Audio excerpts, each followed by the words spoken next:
வாங்க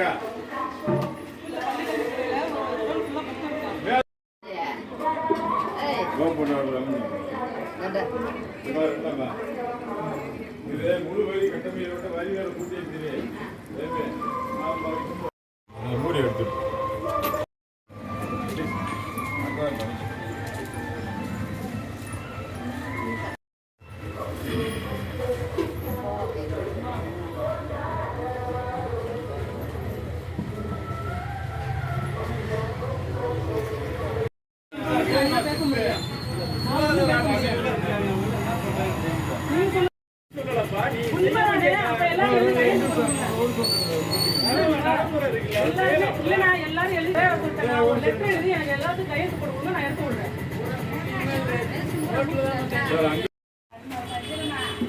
அப்படி வந்துருங்க பாலம் போய்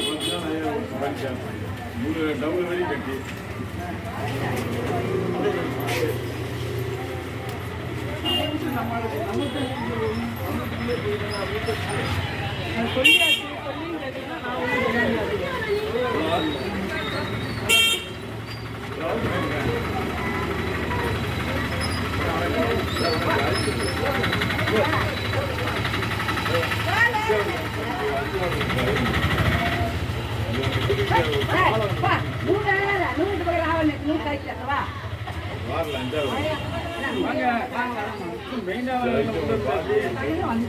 வாங்க ஒரு பார்த்த புள்ள பண்ணுங்க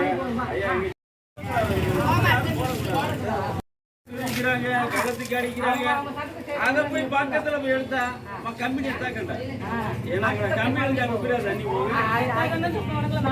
இவங்களையும் பார்க்கணும் எனக்கு எல்லாரும் வேணும் அதனால சொல்றேன் ஆவரேஜா எடுத்து விட்டுருவா யாரு வேணாம் வேணாம் எழுதி கையெழுத்து போட்டு கொடுங்க ஒரு லெட்டர் எழுதுங்க கையெழுத்து போட்டு கொடுங்க நாங்க எழுதிடுவோம் பாரு நானே எழுதுறேன்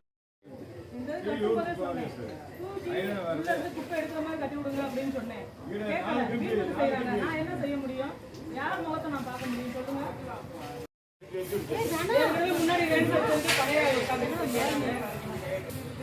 என்ன வேலை வந்து பார்க்கணும் வார்டு கவுன்சிலரையும் பார்க்கணும் அவங்களும் சுகாதாரம்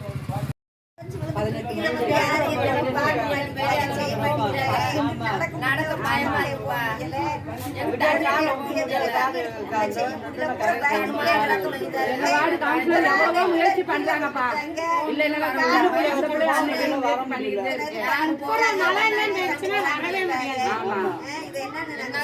அந்த அவரை எடுத்துருப்பா அவங்க அப்படிப்பட்டவங்க எல்லாம் எப்படி நடப்பாங்க இப்படிப்பட்டவங்க எப்படி நடப்பாங்க